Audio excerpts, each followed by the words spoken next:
What's the critical piece of knowledge for all parents to have with the kids struggling? I think build your kids' trust Mm, and don't take it for granted. And when you ask how they're doing, ask how they're really doing, and don't accept fine as a response.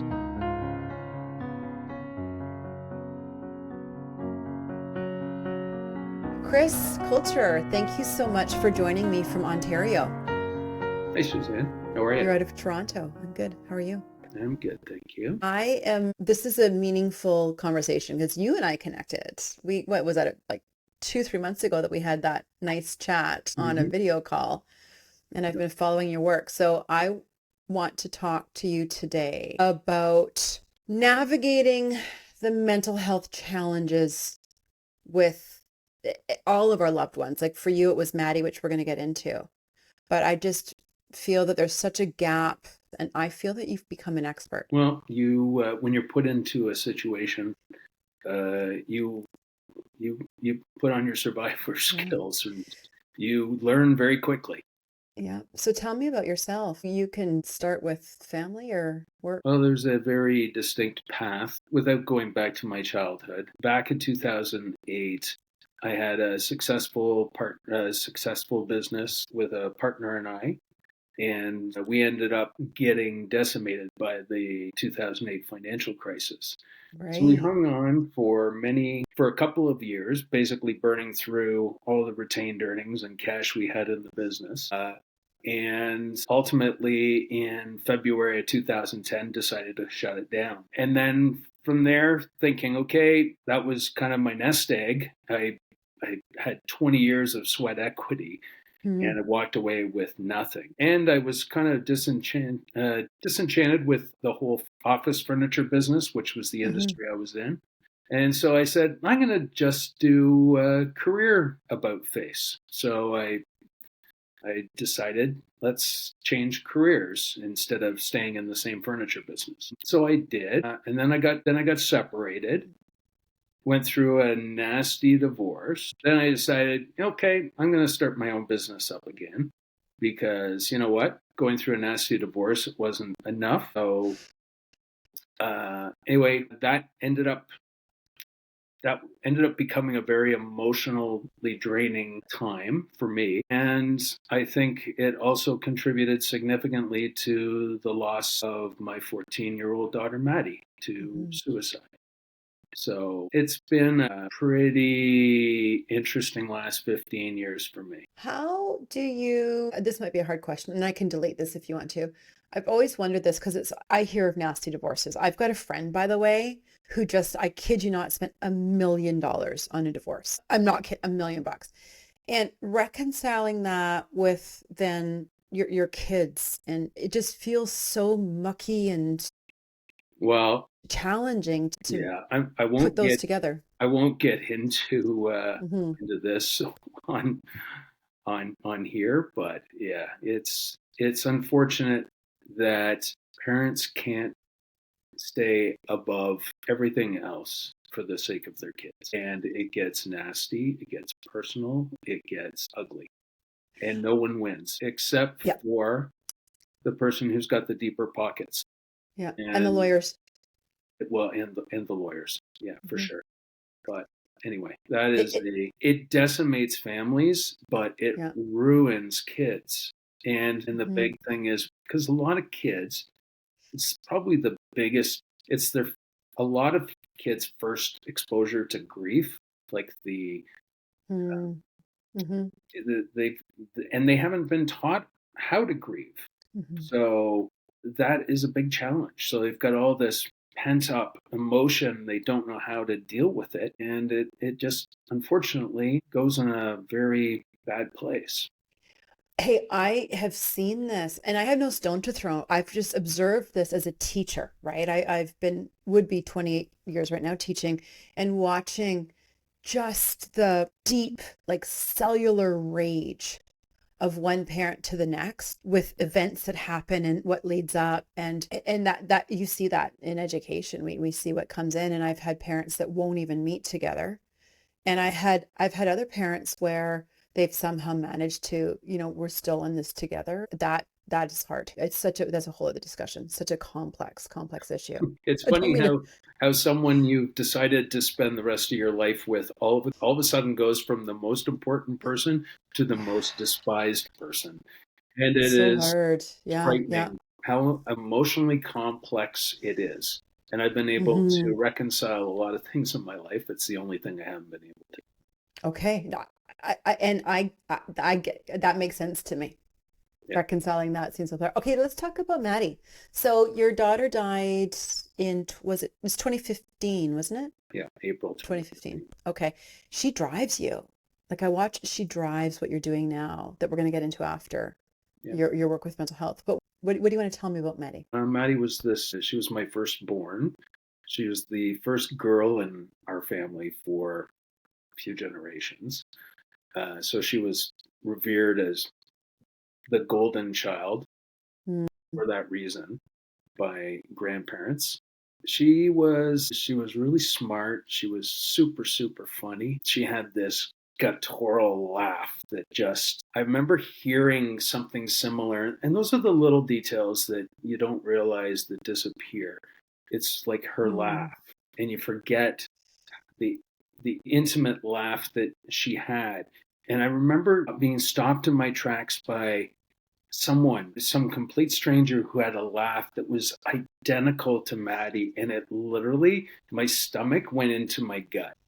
oh, yeah. So she was phenomenal that way. She was super kind, and I think that was probably her most redeeming quality. She wasn't one of those kind of mean girls, those conforming to the popular opinion. She had very distinct values and opinions, and she wasn't afraid to express it. And as a Mm, consequence, she stood up to bullies, not on behalf of herself, because she was really popular. She stood up on behalf of kids who couldn't actually stand up for themselves. mm, And when she passed, I received a whole bunch of just special notes and stories that people wanted to share, just the acts of kindness that she had shown these individuals. And as a consequence, she is kind of my motivation to do all the work that I do. yeah. I want to get into the work that you're doing, but first, I want to talk about, if you're okay with going back to this, the glimpses of what was happening with her in terms of then what we can learn from that. What were the glimpses of her challenges that led up to the suicide? I think the biggest contributor, I think, was our divorce. Okay. And how she was brought into as a pawn and it put her in an impossible situation, and I didn't want to go down that road at all. And anyway, that was certainly that was a sign. There was signs there that she was like put in. She told me, I feel like I'm put in an impossible situation, and Mm, it just was heart wrenching. yeah.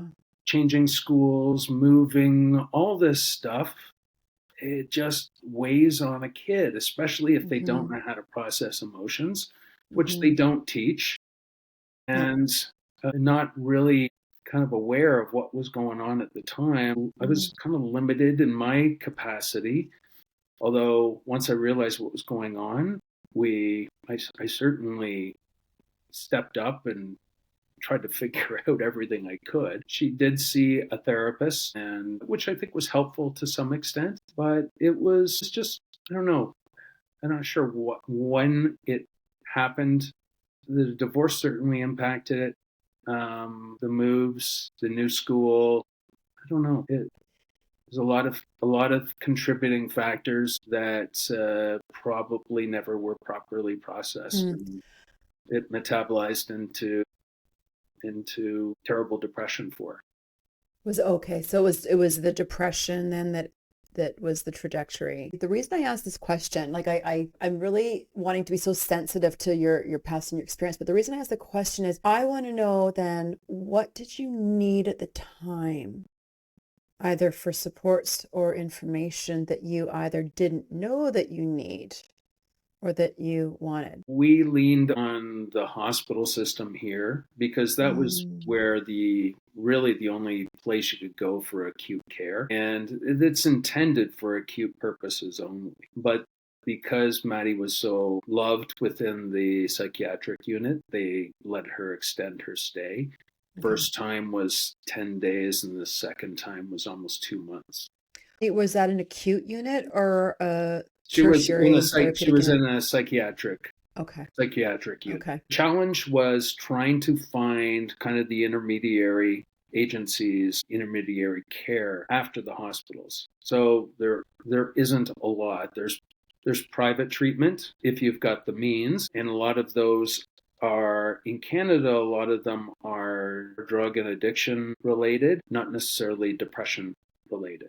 Or you can go to the US, and the US has lots, but it also costs you a lot as well. Mm-hmm. So I would say that the biggest challenge we experienced was being able to find some place after the hospital to be able to deal with a child that was clearly struggling.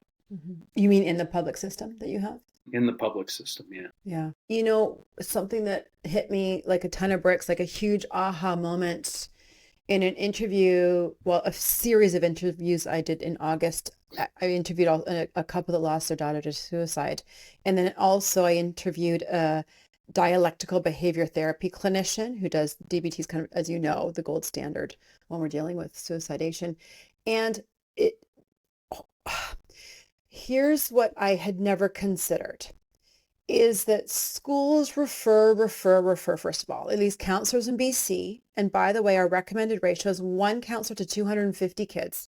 We are up to, in this province, 1 to over 900. And they refer out, but the agencies that they refer to are public, of course. And it's the newest kids on the block that go there. Because what happens is once you've had your experience as a clinician, as a counselor, or even a social worker, you go into private practice where you're making 6 times more. So it struck me with our public system that I think is important to talk about is that we're using a system that we don't even recognize is not properly positioned. And I don't mean that of any practitioner, but we're sending too many to the newest, practitioners. And I don't know if I've said this to you before. It's like sending me to the brand new cardiac surgeon for a triple bypass, but not just me. You're sending 100 of me at the same time. Yeah. Well, there's a really easy response to that. And unfortunately, I've been fighting this for a while, as a lot of people have. Everyone's focus is on remediation. And the challenge shouldn't be remediation, it should be prevention. And we have the tools and technology to make it happen within the school systems, within the government works. And yet I don't know what the challenge is. I'm not trying to minimize the amount of work that it's going to take. But the problem is there's no accountability or transparency within the school system with regards to mental health. So you could be the worst provider or the best provider, and really there's no distinction between the two. So that's where I think there's a huge opportunity to be able to rate schools on their mental health performance, and not do it from the standpoint of the schools, but do it from the standpoint of the kids, the ones who actually need it. So actually getting them to survey and respond on behalf of their schools, and not with the intention of shaming, but with the intention of propping up. We want to celebrate the schools who are doing a really great job. But what we also want to do is those who are lagging behind, or those that don't have the resources or the understanding or the competency in that area, let's start using some benchmarking to be able to elevate these schools that don't have great mental health programs. Because if we're waiting for the government or the school boards to do something, it's never going to happen. No. And that's the bottom line. And when I'm sick of all the political pandering that constantly gets thrown around, everyone promises, and especially as we're coming into an inevitable federal election, and we're having a provincial election in Ontario in the next couple of months, everyone's throwing around the hey, mental health dollars, here you go. But there isn't a plan. That's my fundamental beef. Okay, because you're actually answering my question. I've got number 4 here. Okay. Just answer. My question was, what do you see broken in our system? So do you see education and how we work with mental health in schools more broken than our public system of mental health care? And I why think or not? I don't think it's so much the school system. School system is what the school system is. I think it's our inability to teach emotional intelligence, quite frankly. Mm-hmm. I think it's our, I'm not pushing this entirely on the schools because the schools aren't responsible ultimately for our kids. Parents have to own this too. Mm-hmm. Parents we can point the finger at the schools, but at the end of the day, the parents are the one ultimately responsible. The problem with parenting today, especially dealing with the emotional challenges our kids are going, we're relying upon the way we were raised Mm-hmm. when we were growing up and using the tactics that our parents used on us, which Yep. is consequences, reprimands, rules, tight ship. Mm-hmm. Whereas parenting today has got to be a lot more collaborative. I think it's not a one vote, one person one vote. At the end of the day, the parents are still ultimately they're in charge, and Mm-hmm. that has to be existent. But there's a long way we need to come with this. So. I 100% agree with you that parents are stepping up and parents are first. However, I do this in my presentations. From kindergarten to grade 12, Canadian kids spend 15,000 hours in schools, hours and hours and hours. And what I've argued is, people say there shouldn't be mental health in schools. And I've said, whether we like it or not, though it is, and we are in a position as educators that this is right in front of us. And so I put a little bit more responsibility on schools, but that's contentious. And I'm not trying to diminish either, though, the role of parents in parenting their kids and supporting their kids. But these kids are at school sometimes more than at home. But it's not just in schools and classrooms. It can be in play where you understand about empathy and conflict Hmm. resolution. And there are lots of opportunities for things like that, especially at a young age. Well, so here's a little sad story for you. I'm supposed to next Friday be presenting at a nearby school district here. I gave them 4 options to present, like the work that I do. And the Pro D committee chose understanding youth wellness. Okay, mental health, sorry, understanding youth mental health. That's what they chose. They said our teachers need to learn this. And it's from my PhD research, it's from my time at a psych unit, it's experiential. What are the kids saying about all of these different like challenges they face? Chris, they have canceled my presentation because teachers have not signed up. They're not signing up. We're dealing with assessment practices here in BC. We have new assessment that it's I won't even get going into it. It's just challenging for teachers. We're dealing with AI. Districts around me are choosing AI. That's the focus this year is AI. And so part of my lens is they're not actually choosing to learn about it, but I get it because of all the other things that are thrown onto them that they're dealing with right now. And Mm-hmm. I argue it's number one, but you're constantly kiboshed with a list of things in the classroom. Can I talk about kind of the backstory of our program Mind Grade? Well, mind grade's up. Here's the next question, so you can jump to question number 8. Yes, that's fine. Talk about mind grade. You're holding schools accountable for supporting students' mental health, giving youth a voice in creating real change. Go. So it took me a long time after Maddie's death to just be able to have a conversation, let alone Mm, get my head out of my grieving state. But eventually, I think about after I did a lot of writing for those first 5 6 years, and then someone approached me about getting involved with a social emotional learning program called How Are You Feeling? mm-hmm, And I looked at it. It was really different than anything I've seen. It taught kids how to understand and process their emotions, and they mm-hmm, did it in a way that was really fun and user friendly. They used clips of TV and movies to be able to depict certain emotions, so kids could watch it and relate really well. And so anyway, it was a big commitment. It was 24 episode, 12-hour commitment, which we moderated. And one particular group that we ran through were 8 girls from a very prestigious private school in Toronto. They all said, and this is ranging in age from approximately, I think they were 14 to 17 years old. And after the last moderated session, they said, this program changed our life. And like they could say, literally, you could tell it affected them. And it's when a teenage girl says something changed your life, you better like sit up. You listen. Right? Yep. So they said, we want to be able to advocate on behalf of the program. What can we do? So I said, listen, go talk to your principal, administrator, wellness counselors.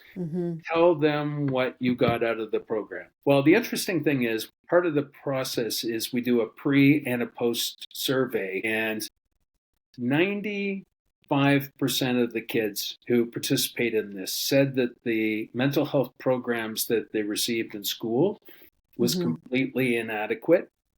So they went to their wellness counselor, they went to their administrator and said, this program changed our life. And they said, you know what? We already have our own programs. Really? So they kiboshed any further discussions. And anyway, I took a step back. I was livid, mostly because of just the gall, and the gumption to be able to do something like that.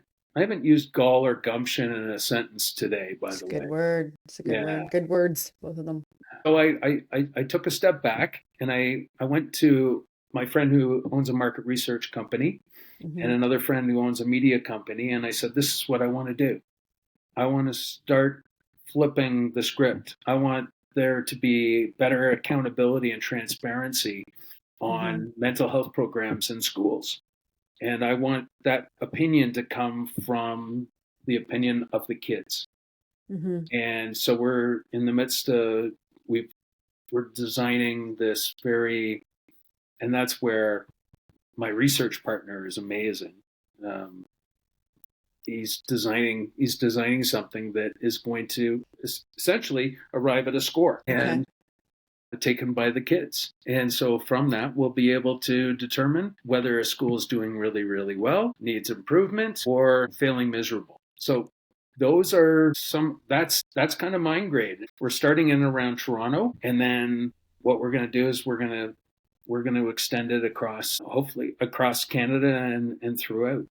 So what do you do with the information then? Because I was reading about Mind Grade that you're holding schools accountable for supporting students' mental health, right?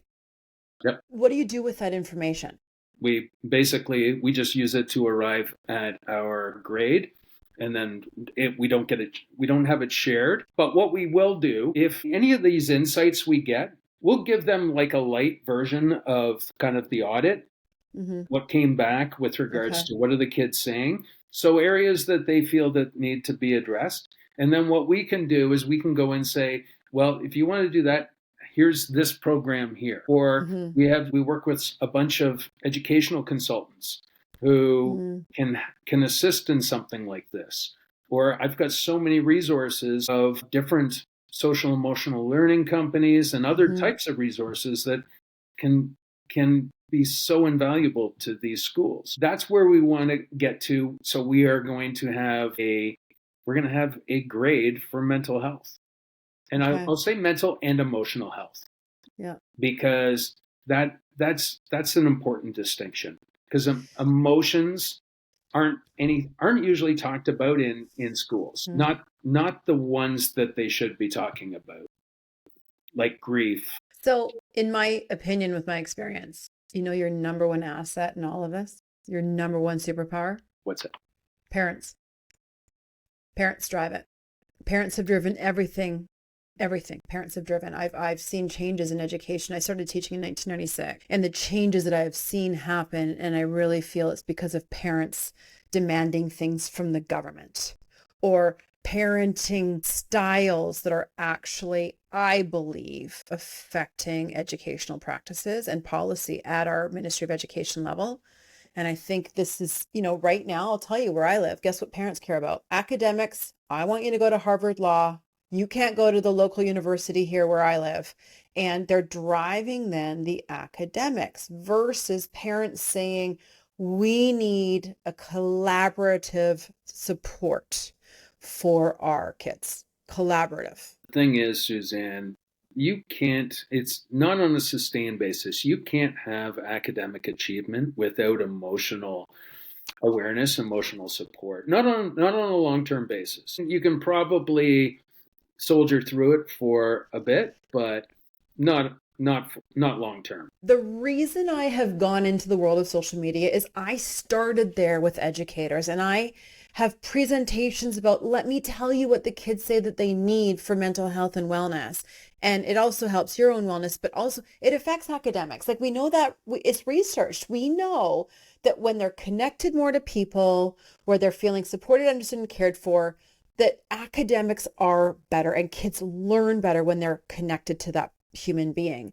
However, school districts around me are choosing to learn artificial intelligence over learning how to connect with students. So I've pulled my hair out, and I'm passionate about my profession. I'm passionate about supporting my colleagues, but I'm also sorely disappointed with what I've experienced in the last year and a half of launching my work post PhD research. Sorely disappointed, like shockingly so, actually. So I think that I think parents wanting to see different is powerful, but the problem is that they don't all want to see different. They want their kids into Harvard Law. Yeah, but they don't understand that will come with emotional consequences. Absolutely.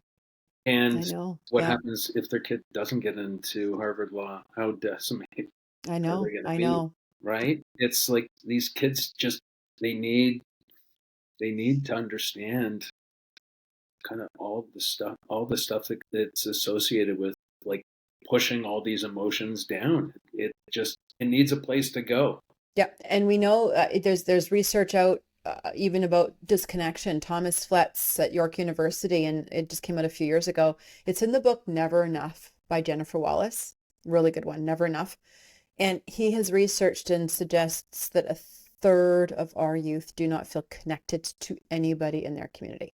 A third of youth. IMI Research, the company that I'm working with, same Mm-hmm. thing. They asked the human connection question, and since 2016, they asked how many friends do you have, and they asked like one, three, five, or more, and then someone said, "How about asking 0 friends?" You know what the scary part is?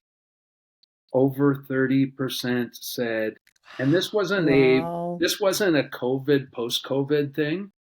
This has been a consistent number for the last 8 years that they've been Mm-hmm. conducting the survey. So it's crazy. Yeah. There are Yeah. 30% of kids that feel they have no friends. Yeah. Or sorry, Yeah. no one that they can talk to, family or friends. Yeah. Yeah. So right there, though, you're outlining a bit of a problem, because we need parents on board to go to our schools and say, we want more of an emphasis on mental health and wellness. But if a third are disconnected already, it shows the positioning where we're starting from. So one of the things I want to dig in with you today is just this, like, what do we do with mental health? So you have Mind Grade for the accountability. We've said that parents, the importance of understanding mental health. And then you also did Mentor Well. Yeah. Which is mentoring, right? Yeah, for teenagers. mentoring is it's an online mentoring service that it's not for kids who are depressed or have these mental health disorders. It's these kids who might feel a little lost. They lack confidence. They don't have direction. But the important thing that we're going to really emphasize is the emotional intelligence piece. How Right. to emotionally regulate, how to deal with conflict resolution, how to talk with empathy, how to communicate properly. It's just amazing how if such emphasis and understanding stipulates that emotional intelligence is a single larger driving factor to success than IQ. I don't know. Yeah. And it's Yeah. something that with time you can increase. Yeah. I think I'd be spending a lot more time in that area. It Yeah. just kind of makes sense to me. Yeah. Yeah, for sure. Okay, so before I always do three wrap-up questions to take us back to just our initial talk about like filling in the gaps, but I actually want to know like what else do you feel that there is that we need to do in our societies with mental health at every age level? Because I think this is just not only teenagers. I mean, adults are struggling. What needs to happen in this broken system? And you and I didn't even get fully into the mental health public care system. And by the way, like here, I'll say in BC, if you have all the money in the world, you could get good care, private, but it's still a good wait. Like here to wait for a clinician, if you've got a suicidal child or even a partner, it is a good 4-month wait on the best end to get into dialectical behavior therapy. Yep. And then that's comparable to Ontario as well. Okay. So what do we, so it's, this is, So as far as I think from a remediation perspective, we all know the wait times are ridiculous and the resources are limited. I think one quick way for, and let's just use teenagers and parents. Parents have got to do a much better job of just listening and not mm-hmm. trying to kind of do the inquisition. What's going on? They think by forcing Right. them to talk, they're going to just all of a sudden spill out all this truth. Mm-hmm. So I think a really important thing is for parents just to learn to shut up and to let their child talk to them when they're ready, not to force the issue. Because I think once they start talking and then you jump all over them, it's like, oh, Mm-hmm.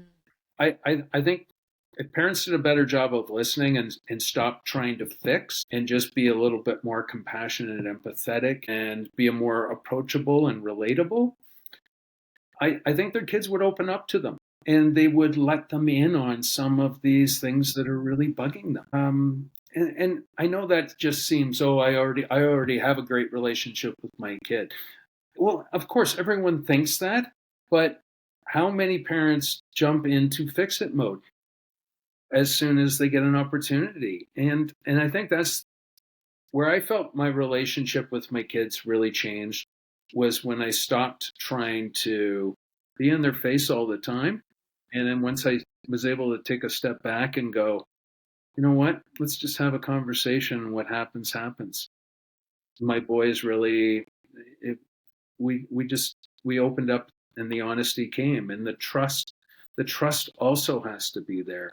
And the problem is parents go, oh, my kids trust me. Well, they don't trust you as much as you think they trust you. And that's a sad state of affairs. Hey, it was no different than when you and I were going through being teenagers. Our friends they reigned supreme, right? So You know, I think part of a problem though is we parents are busy and we've bought into what our society tells us of how successful we're supposed to be, or I'm going to say as a woman, like that I can have it all and I can have my career and I could like become CEO and still have kids and still keep my marriage. And I think we've got this rhetoric around us that has parents busier than ever, that they're not stopping to lean in and not stopping to listen. And you get sidetracked with everything else that we're told. I think parents have to prioritize it, Yep. because just as an example, we gave parents equal access to that program, that How Are You Mm-hmm. Feeling program. We Okay. said, listen, watch it with your kids and you'll get Good. a ton out of this. Less than 5% of parents actually took Wow. us up on the offer.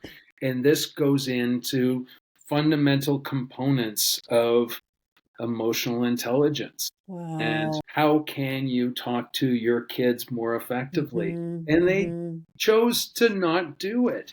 Chris, So That It that just, aligns with me not presenting next week about understanding youth mental health of what I learned at a psychiatric unit. You and I are saying common denominators here of factors of what's happening that our kids are not okay. yeah, no, absolutely. Yeah.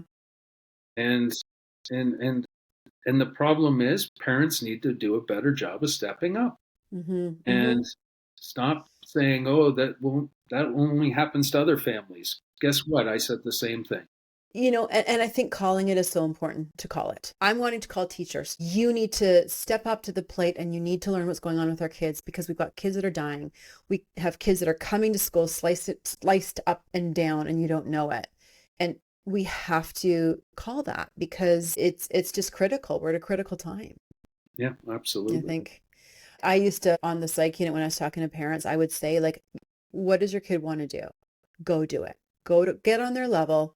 Go take him for a burger. Go take her to a movie, whatever it is. Because my experience as a parent is when I'm taking my kids out and whatever it is, they don't have to spend money. They've sung like birds to me. Like that's when your connection is like, I'm on your level, not on my level. And that's part of authentic listening, I think. Car, It's been car, huge. car Yeah. rides, Yeah. Car rides. I know, right? coffees. Yeah. Yeah. Um, I Yeah. I find with Maddie just watching old time movies Oh, really? Yeah. that was Wow. kind of our time together, right? And the boys, Mm-hmm. it was on our way to and from hockey all the time.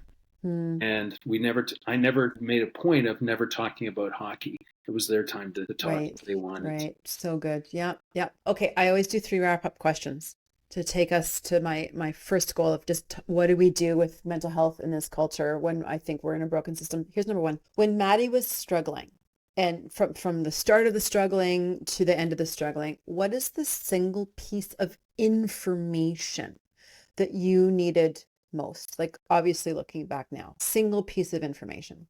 Probably just being more acutely aware of any signs that she may have indicated and we didn't pick up on. Mm, Things like I'm tired, spending more time in the room, as opposed to just kind of justifying it as, oh, it's just teenager stuff. You gotta yeah, take you gotta take action. you do. And and if you're not listening, and what I used to do with I when I finally figured out that I'm not gonna fix everything for her, Mm-hmm. sometimes I just go in and ask, can I just hang out with you in her bedroom? Mm, And that's one way that they would eventually start talking. yeah, yeah, And that's where the forming of trust or reforming yeah, of trust occurs, right? yeah. Can I add to that? Of course. I had a aha moment.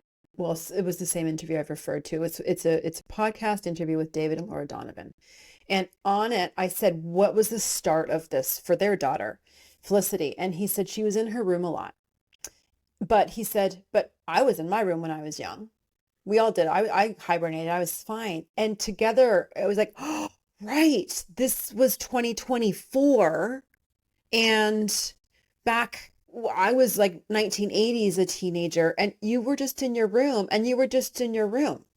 Now you're in your room, you're with the whole world in front of you and all the things that you are not, and the never enough on social media and what you can access. So it was just such a critical moment of parents must know that now in 2025, it's not my own frame of reference to 1984 because the world has changed, and just to recognize we got through it, sure, and I got through partying. Yeah, we now have fentanyl. It's just a whole other world that we have to change our lens on what we got through. Yeah. Oh no, absolutely. Hmm. Okay, number 2. So now, like right now, for parents that are struggling, and I think you're probably going to reiterate yourself, what's the critical piece of knowledge for all parents to have with the kids struggling? And it's okay if you repeat yourself. I'm wondering if you can like wrap it, like really like target it though. I think build your kids' trust, Mm, um, and don't take it for granted. And when you ask how they're doing, ask how they're really doing, mm, and don't accept fine as a response. I know we hear lots of, oh, I'm just fine. You got to dig in. And you got to Mm-hmm. take the time because they don't want to open up. They want to share, but they want to feel they're confused too. Yep. Yep. And they just want a safe space to be able to Mm-hmm.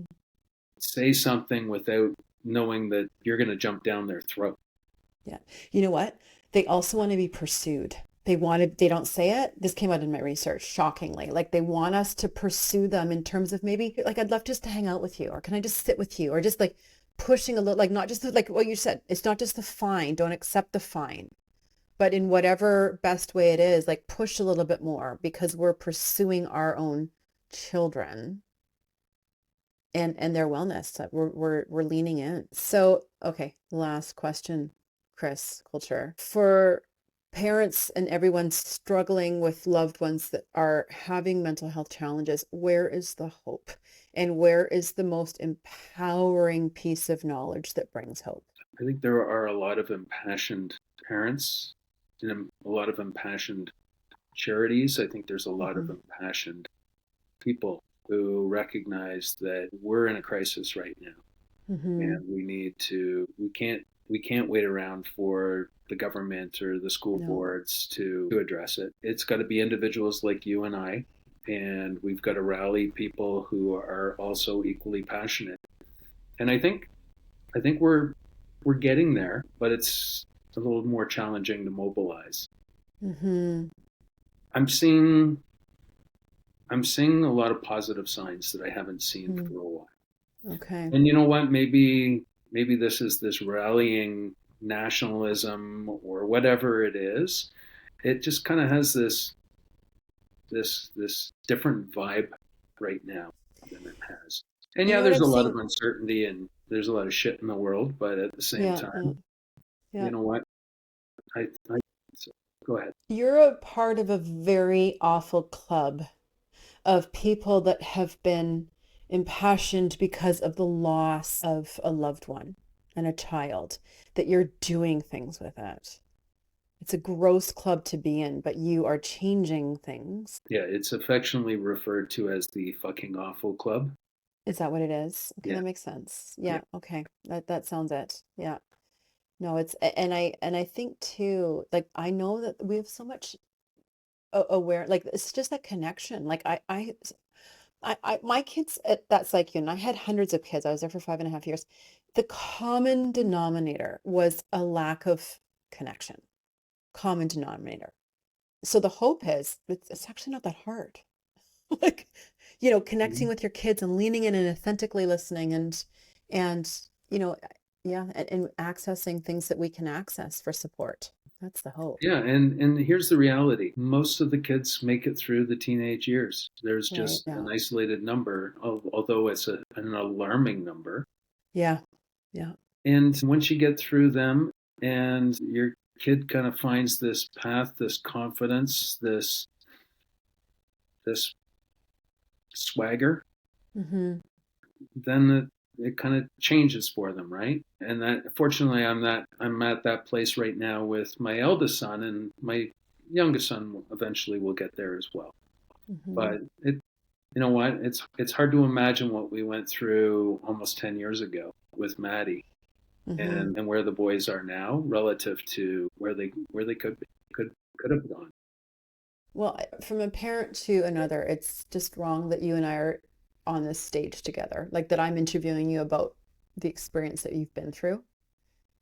And it's just, for me as a parent, it's just, um, you've walked where I can't fathom. And what I've seen in you, though, is look, you've just done beauty from it.